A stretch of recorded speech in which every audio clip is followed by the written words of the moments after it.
Good afternoon. As we get to 4 o'clock, we begin with the man accused of killing 10 people at a Boulder King Supers, moving one tentative step closer to a possible trial this afternoon.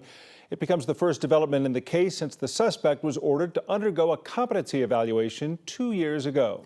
The mass shooting happened at the grocery store in Table Mesa Drive in March of 2021. 9 News investigative reporter Kevin Vaughn was in court today for a hearing that the defendant did not attend. Kevin? Kim, that's right. Ahmad Alissa remains under care at the State Mental Hospital in Pueblo. Whether he goes to trial depends on whether the judge accepts the recent report of doctors there that he's competent to face a jury. In court today, District Judge Ingrid Bakke had a choice. She could grant a motion from the defense and order another competency evaluation, or she could schedule a hearing on the recent report of doctors who concluded the man is competent. She opted for the hearing, where she will hear from expert witnesses and decide whether to declare the man able to go to trial. It was a big relief for District Attorney Michael Doherty and the uncle of one of those who died. We opposed another evaluation being conducted because we did not want another undue, unnecessary delay, as we discussed in court. Robert Olds, whose niece Nikki Olds was murdered in the March 2021 incident, also applauded the judge's decision. It's that guarded excitement, that guarded notion that this is going to keep moving forward like it should. It's the anticipation of a little piece of justice coming down the road, hopefully. By law, this hearing has to be held within 35 days. Today, the judge told the prosecution and the defense to get out their calendars and figure out a time when they can both be in court at the same time for this hearing, which is expected to take 2 to 3 days. Kim? I'll take it, actually, Kevin. It's interesting to see how long this has already taken and how much longer it will take. But it did seem like when you heard from Doherty that he thinks we're getting close. It was a big step for another evaluation not to be ordered. And as long as the judge accepts this recent report, this will move to a preliminary hearing in November and then a trial probably sometime in 2024. All right, Kevin, thanks.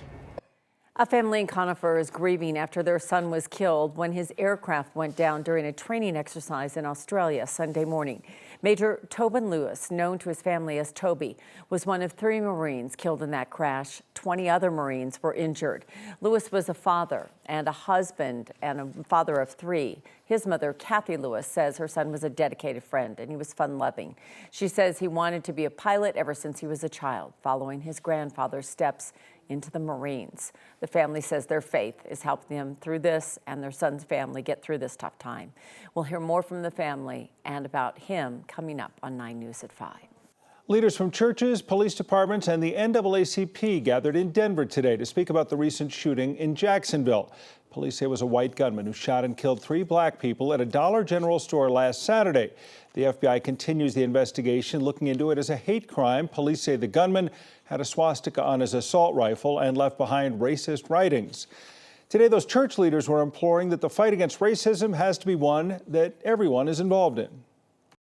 This has to be a human fight where we are going to declare just as loudly as the racist, just as loudly as the violent, that we are not going to settle for what we have allowed this country to be reduced to, allowing men or women to take the lives of innocent people because they don't believe in their rights for life. Those leaders today also noting it was yesterday that marked the 60th anniversary of the I Have a Dream speech, saying that there still is progress that needs to be made here in the United States.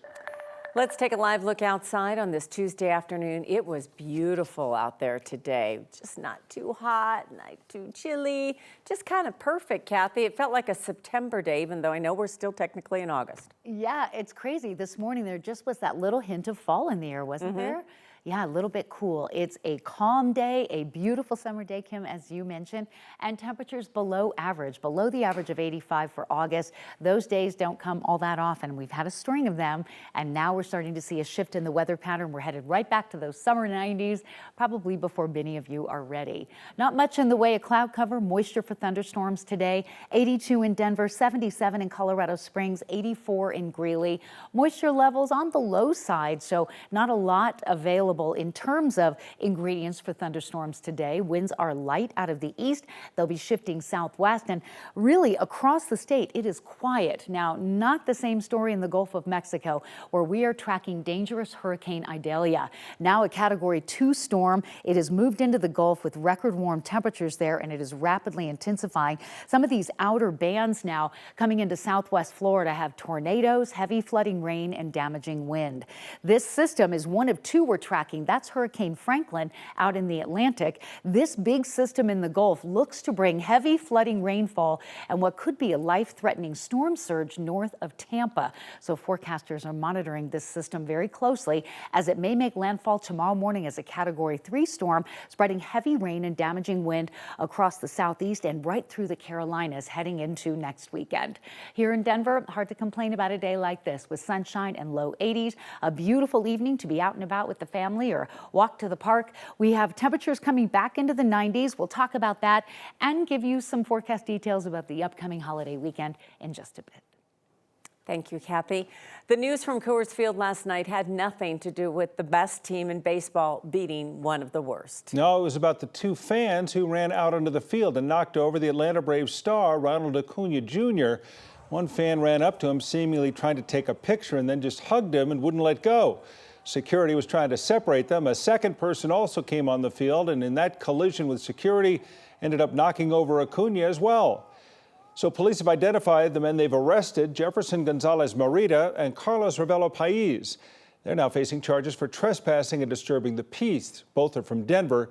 And police say there was that third person you may have seen, a boy under 18 who briefly jumped onto the field and then went back into the stands. He's been cited for trespassing. The TV broadcast did not show the fans running out on the field. The broadcasters, though, referred to them as idiots, and fans booed them and then chanted MVP to show their support for Acuna, who's having a spectacular season. He actually had a great night last night, too. 4 for 5, 5 RBIs, scored 4 runs. Rockies manager Bud Black said he didn't see what happened. He wasn't happy about it, though. Unfortunately, that happened. Yeah, that shouldn't happen in major sporting events.